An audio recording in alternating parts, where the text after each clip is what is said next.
Alors, bon samedi. Alors, je me présente, je suis Carole Gauvin, démonstratrice Stampin' Up depuis quelques années.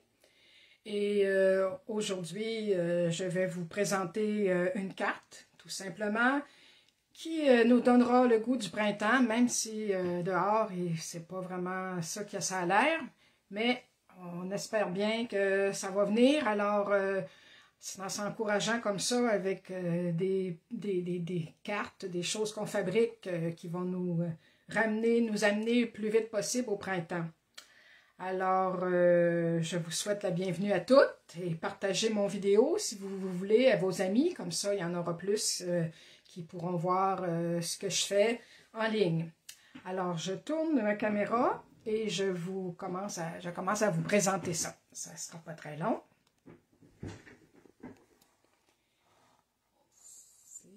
Comme ça ici. Bon, je pense que vous voyez bien. Et je vais préparer ma tablette pour pouvoir vous voir vos commentaires. N'hésitez pas à en donner si vous avez envie.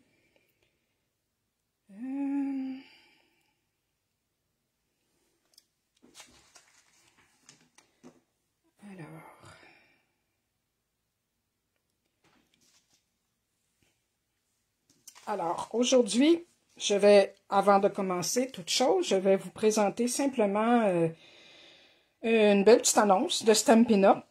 Parce que là, comme vous savez, le prochain catalogue de 2021-2022, il est à veille de sortir. C'est pas pour tout de suite, mais ça s'en vient. Et en attendant, eh bien, Stampin' Up propose plusieurs produits qui sont en fin de série. Et il y en a plusieurs là-dedans qui sont en réduction, des grosses réductions. Alors, tous les produits dans le catalogue régulier, qui se termine bientôt, se termine le 3 mai. Alors, là-dedans, il y a beaucoup de produits qui sont en solde, justement, parce qu'ils ne reviendront pas l'an prochain. Ensuite, il y a aussi, dans le mini-catalogue, qui lui aussi, sans cependant être en solde, il y a plusieurs produits qui ne reviendront pas.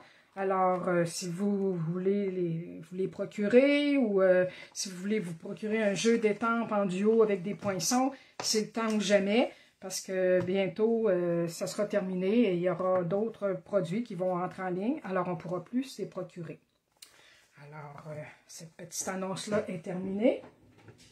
Je vais aussi vous parler de nos joyeux tutos qui continuent de se dérouler pour le mois de mars. Jusqu'au 31 mars, ici, avec achat de 60 $ et plus de produits Stampin' Up, vous avez droit à 6 beaux tutoriels que nous avons préparés pour vous.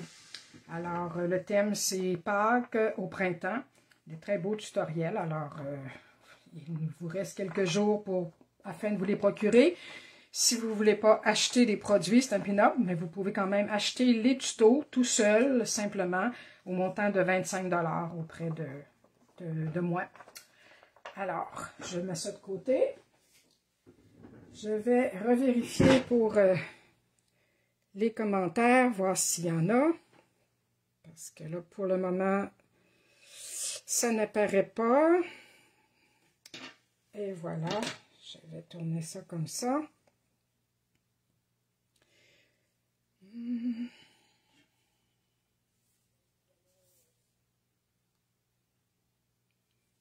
Ça ne sera pas très long, je vais fermer le son.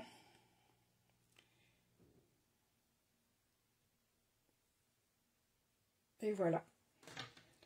Bon, alors bonjour Diane, je suis contente que tu sois avec moi en ligne pour regarder le petit projet que je vais faire. Alors aujourd'hui, comme j'ai dit, je vais faire avec le jeu Souhait du jardin. C'est un très beau jeu d'étampes et de poinçons. On a ici les poinçons de fleurs avec les étampes, dont l'une est déjà sur mon bloc ici, prête à servir tout à l'heure. Il y a des magnifiques pissenlits et des petits mots aussi. Il y a aussi les poinçons et des petites fleurs aussi très originales, un peu géométriques, des feuillages. Alors, tout ça ici, ça va ensemble en duo et ça s'appelle Souhait du jardin. C'est avec ça que je vais travailler cet après-midi. Alors, je vais commencer à ouvrir ma petite boîte à trésors. C'est qu'on va utiliser au fur et à mesure. Alors, évidemment, j'ai commencé à préparer mes accessoires. Premièrement, j'ai pris un carton de le verre feuillage sauvage que j'aime beaucoup, de 8 pouces et demi par 5 pouces et demi, que j'ai plié en deux, donc à 4 pouces et quart. Alors, ma carte va se présenter comme ceci. J'ai fait l'intérieur déjà pour accélérer les choses. Le papier par-dessus, ça sera un papier imprimé comme ça ici, qui vient de la série Fleurs en toute saison, en jaune beau bourdon, qui est imprimé et que j'ai écorché un peu comme ça tout le long. Je vous le montrerai tout à l'heure comment je fais. Ça va aller par-dessus. Et mes étampes, elles, seront sur du trait vanille, tout simplement. Que lui aussi, avec lui, je vais procéder à plusieurs petites étapes. Alors, je vais vous montrer ça. Et une enveloppe aussi trait vanille sur laquelle j'ai déjà étampé pour accélérer les choses. Alors, ça ici, je mets ça de côté. Ça aussi, on y reviendra tout à l'heure. Alors, on va commencer tout de suite par notre étampe. Nos étampes. Alors, je l'ai bien appuyé sur un bloc d'acrylique. Alors, la petite technique que je veux vous montrer, c'est de colorer l'étampe avec des crayons Stampin' Right. Ces crayons-là sont à l'eau. OK? C'est des crayons feutres à l'eau. Essayez pas sur vos étampes, essayez pas avec des crayons à l'alcool, parce que ça va tacher vos étampes pour la vie. Tandis que des crayons comme ça à l'eau, ça se nettoie très bien. Alors, ce que je vais faire, je vais commencer par le jaune. J'ai pris deux jaunes, jaune Narcisse Délice et le Carré Moulu. Alors, en commençant par la plus pâle des deux, je vais y aller comme ça ici, à colorer mon étampe en appuyant la pointe la plus grosse, la pointe feutre, pinceau, là, sur le côté comme ça, tout simplement. Tout ce qui est en jaune, normalement, de la fleur, du pissenlit. Bon, alors, c'est important de colorer l'entièreté. Et vous allez voir, après ça, qu'est-ce qu'on fait. Et la deuxième couche, ben là, je peux la mettre avec mon beau bourdon. Tout simplement, juste un peu comme ça, en tapotant un petit peu au milieu. Tout simplement pour donner des petits ramages de plus foncé, pour montrer que la couleur n'est pas tout unie complètement. Le feuillage, lui, je vais le mettre en vert olive. Alors, je dessine mes feuilles comme ça ici en vert olive. Ici aussi, sous la fleur, les petits sépales. Et, je ne sais pas si vous voyez bien là, les grandes feuilles de pissenlit, partout, je mets mon crayon, toujours la pointe de côté comme ça, pour ne pas abîmer la pointe. Alors, il ne faut pas se gêner, on peut en mettre en masse. Puis là, pour faire une petite différence de couleur, parce que c'est le fun d'avoir un peu de petit ramage, j'ai pris mon petit bloc de feuillage sauvage, d'encre, feuillage sauvage, parce que j'ai pas le crayon pour cette couleur-là. Avec un petit doigt éponge comme ça ici, simplement tapoter un peu sur mon pad d'encre et en mettre à quelques petits endroits, tout simplement comme ça ici. Quand c'est fait, là, avant d'étamper, il faut réhumidifier notre étampe parce que l'encre a eu le temps un peu de sécher. Alors pour ça, on souffle dessus. Juste avec notre haleine, ça va réhumecter un peu l'étampe. Et rapidement, on étampe sur notre papier, tout simplement comme ça. Et voilà, en voilà une déjà de faite. Je pense que je vais vous l'approcher, voilà. Vous voyez, on voit quand même les petites nuances de couleur dans le jaune, tout ça. Et même si c'est pas parfait, c'est pas grave, ça, il n'y a rien de parfait dans la nature, n'est-ce pas? Alors, pour la suite, je vais continuer mes étampes, mais je vais auparavant le nettoyer. Et moi, j'aime bien nettoyer avec le tapis Stampin' Scrub ici. D'un côté du tapis, j'asperge de l'eau avec un petit peu de savon doux à vaisselle et l'autre côté reste sec. Ce qui fait que quand on frotte comme ça ici, ça nettoie bien notre tampon d'encre, puis on l'essuie comme ça de ce côté-là. Alors, quand il est bien sec, là, c'est pour éviter de mélanger les couleurs, supposant que je voudrais changer de couleur. Même si là, je garde les mêmes, j'aime mieux faire de cette façon-là. Alors, la suite, c'est encore la même chose. Je recommence ici avec un peu de jaune plus pâle, le Narcisse Délice. Je pourrais prendre un tampon d'encre aussi, sauf que c'est plus gros, c'est moins, comme vous voyez, le tampon d'encre ici, mais essayez de tamponner ça sans toucher au feuillage, c'est plus délicat. Alors, avec les crayons, c'est pour vous montrer que ça fonctionne très bien. Puis, on va colorer simplement comme ça. Et ensuite, avec mon petit jaune ici, carré moulu, je n'ai pas le beau bourdon, mais c'est un jaune qui se rapproche beaucoup. Le beau bourdon et le carré moulu sont très proches l'un de l'autre en couleur. Ensuite, pour le vert, pour le feuillage, c'est la même chose. On reprend ici nos tiges. Et on y va comme ça, partout, sur notre belle étampe. Des belles étampes comme ça en caoutchouc, c'est une très bonne qualité. Il y a beaucoup de beaux détails, de petites belles finitions.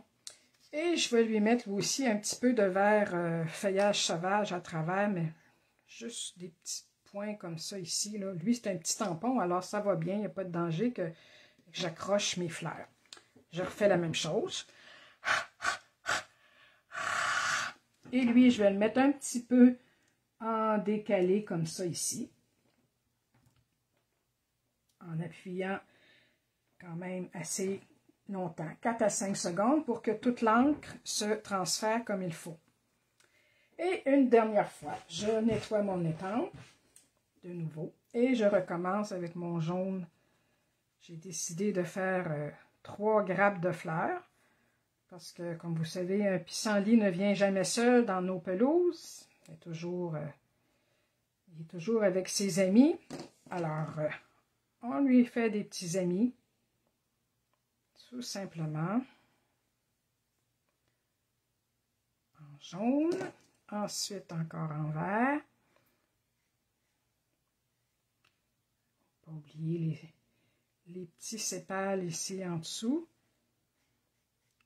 Alors, les pissenlits, d'habitude, quand on commence à voir ça dans les parterres, c'est sûr qu'on n'aime pas trop ça, mais en même temps, c'est une annonce de l'été, du printemps, de l'été. Alors, c'est important. Puis, il y en a beaucoup qui aiment les pissenlits parce qu'ils mangent les feuilles en salade. Alors, le dernier, je vais le faire sortir un peu de la carte, tout simplement, comme ça ici. Et voilà, même s'il sort un peu, c'est pas grave. C'est normal que ça... C'est comme si ça faisait un cadre, ça sort un peu du cadre. Alors, pour lui, c'est terminé parce que j'avais déjà au préalable fait ma petite enveloppe ici, avec la même étampe. Je vais donc fermer mes crayons pour le moment. Le vert ici, vert olive, et ça, je vais mettre ça de côté. Bon, ensuite, ce qui convient de faire, ce que j'avais pensé faire, c'est que cette chose-là va être appuyée sur le carton jaune. Alors, mon idée, c'est que je vais ici faire une belle découpe avec un poinçon, avec les poinçons rectangulaires surpiqués. Et on va voir apparaître en dessous le papier jaune, ce qui fait que je vais pouvoir étamper mon vœu là-dedans. Alors, je vais tout de suite à ma machine qui est derrière moi. Je ne la mettrai pas ici devant. Je vais simplement vous dire, pour ça, je prends la plaque 1, la plaque numéro 2 et je vais placer mon papier ici sur la plaque numéro 3 avec mon poinçon et remettre une plaque par-dessus et la passer dans la machine. Je vous reviens, ça sera pas long. Je place tout ça comme il faut. Ici, que ce soit bien droit.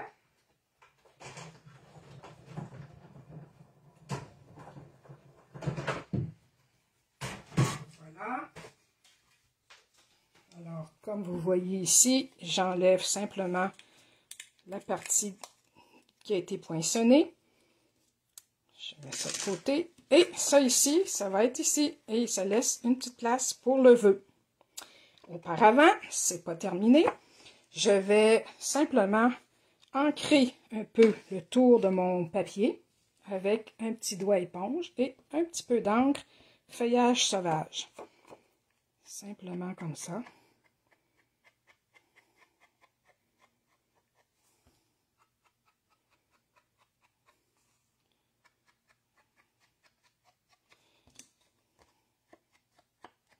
Ça donne un peu plus de texture. Moi, j'aime bien ça. Je ne sais pas vous, qu'est-ce que vous en pensez. Vous pouvez passer vos commentaires si vous voulez. Soyez pas timide.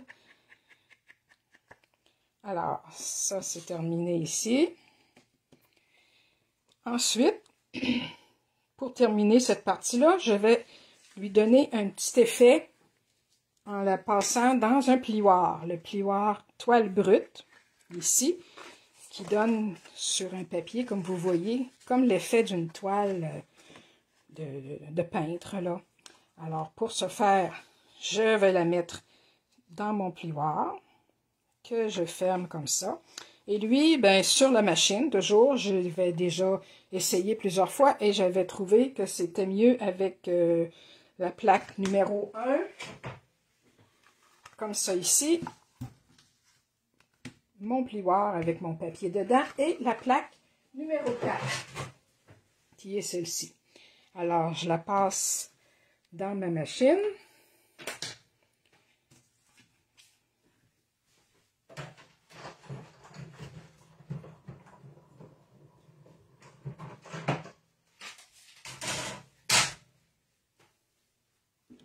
Et voilà, ce que j'ai, c'est l'effet que ça donne ici. Voyez-vous comment est-ce que c'est... Je vais placer ça ici. Bon, et voilà, ici, ce ne sera pas long, j'essaie de voir s'il y a d'autres commentaires. Bon, alors, un coup que c'est fait, que mon papier est ancré tout le tour, ça, je peux débarrasser ça pour le moment. Je pourrais lui aussi écorcher un peu tout le tour comme ça pour faire comme pour le papier jaune. Alors, juste un petit peu comme ça. Ça donne un petit look vieilli.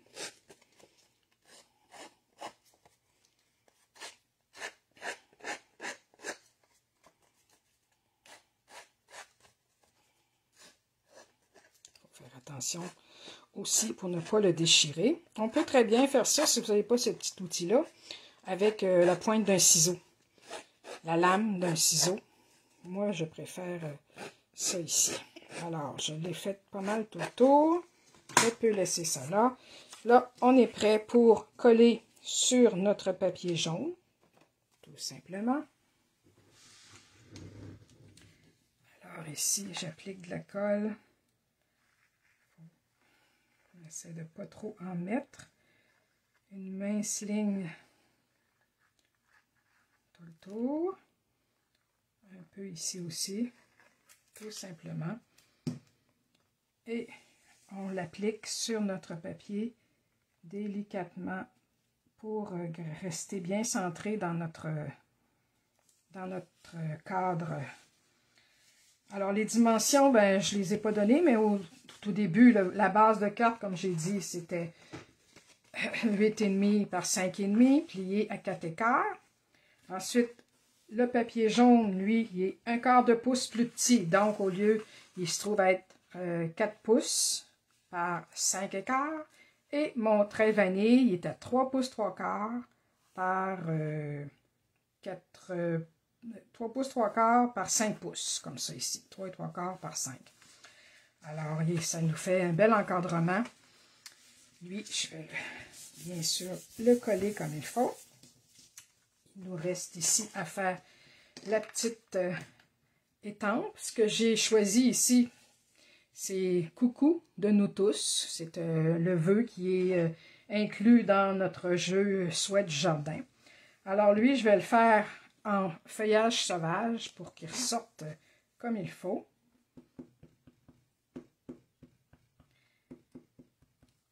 Je vais l'essayer un peu avant pour pas qu'il soit barbouillé trop. C'est bon, ça va être mieux. Et voilà. Un autre petit coup, on fait attention de ne pas trop barbouiller tout le tour.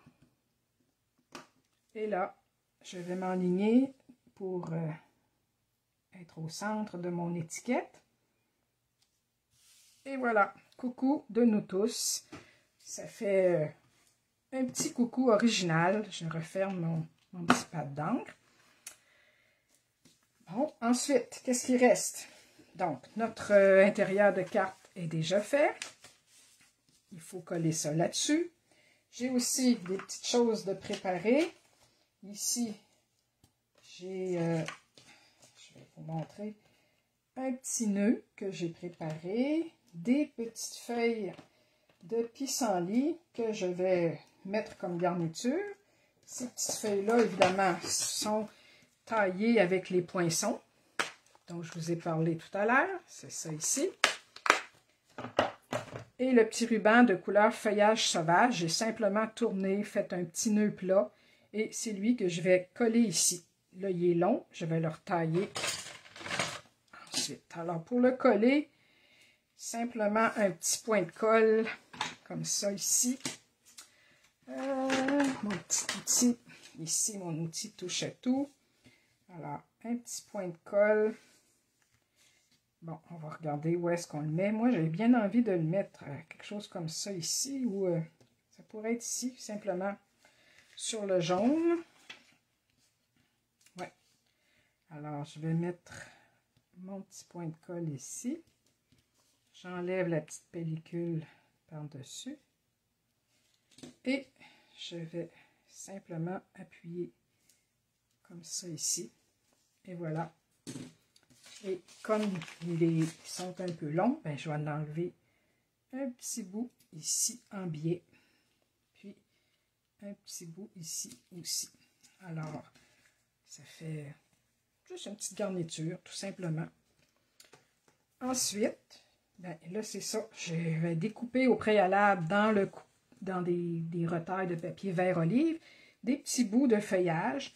Et par la suite, avec mon petit doigt éponge, j'avais coloré un peu avec du feuillage sauvage par-dessus pour donner un peu de texture. Alors, je pourrais en disposer quelques-uns ici, disons un ou deux, juste pour dire que ça fait un comme ça, un petit ici, puis un ici, disons, tout simplement, ou un autre petit, trop. Lui, il est un peu long peut-être, ouais, comme ça ici. On va les mettre de côté comme ça. Alors, avec un peu de colle, je vais commencer par celui-ci. Juste un petit peu de colle. Et lui, je vais le mettre comme ça, sur le côté. Ensuite, on peut prendre celui-ci, avec encore un petit peu de colle. Tiens, comme ça ici. un petit peu de travers. Puis lui aussi, il va être un petit peu de... Je vais le mettre pour qu'il soit un peu, qu'il dépasse un peu. On va le couper ensuite. Simplement comme ça. Ça donne un petit peu de texture, ça donne du volume. Et la bordure ici, bien alors vous voyez que ça dépasse. J'ai juste à l'enlever. Tout simplement comme ça. Alors, voilà. Est-ce que j'ai tout? Est-ce que j'ai tout? Lui, je ne le mettrai pas. À moins, je peux le garder pour l'intérieur par contre. Oui, c'est ça que je vais faire. Alors, à l'intérieur ici, je vais le mettre. Ça va faire une belle petite garniture. Simplement comme ça ici. Ben voilà. Et là, maintenant, il ne nous reste plus rien qu'à coller ça ici. Tout simplement. Donc, encore un peu de colle tout le tour. Pas besoin d'en mettre beaucoup. Et lui, je le place encore là en vérifiant qu'il est bien droit partout, en bas, en haut, chaque côté. Et voilà. Comme ceci. Tiens, c'est terminé. Et là, ben, vous avez la place pour écrire le vœu que vous voulez. C'est à votre goût. Et avec cette petite enveloppe ici, alors tout est assorti, tout va bien. Vous pouvez envoyer un petit coucou à quelqu'un que vous aimez. Et je trouvais ça intéressant de marquer un coucou de nous tous, étant donné que je faisais plusieurs pissenlits. Alors, c'est ça qu'ils vont faire bientôt, les pissenlits, venir nous donner un beau coucou sur nos parterres. Alors, avant de terminer, je voulais vous montrer qu'est-ce que j'ai fait d'autre aussi, qu'on peut toujours, avec une belle carte, on peut toujours assortir avec dans le même thème. J'ai fait un signet, ici, que je pourrais joindre à la carte, tout simplement, quand je l'offrirai. Alors, c'est sur le même thème, sauf qu'ici, j'ai pris l'autre étampe. Celle-ci, le pissenlit qui est déjà fané, avec ces petites aigrettes qui s'en vont comme ça au vent. J'ai fait la même chose avec le feuillage coloré dans les mêmes couleurs. Le fait le tour aussi. J'ai fait, comme j'ai collé 2 épaisseurs, à l'endos, j'ai remis un beau papier aussi. Et fait avec amour pour une véritable amie, qu'on peut coller avec un petit ruban. Et ici, pour la bordure chic, c'est avec le beau poinçon ici qui fait des... ça s'appelle étiquette charmante. Alors, on peut avoir la longueur qu'on veut. Puis, on le passe là-dedans, puis ça poinçonne en belle forme comme ça. Ça peut être la largeur 1 pouce, 1 pouce et demi ou même 2 pouces. Celle-ci, elle a 2 pouces, ça rentre parfaitement là-dedans. Alors, c'est une très belle, une belle perforatrice, très utile. Alors, voilà, c'est tout pour aujourd'hui. Je vous encourage à revenir me voir une autre fois. Et je vous encourage aussi à bricoler et même m'envoyer des photos de ce que vous faites. Salut, bonne journée, bye!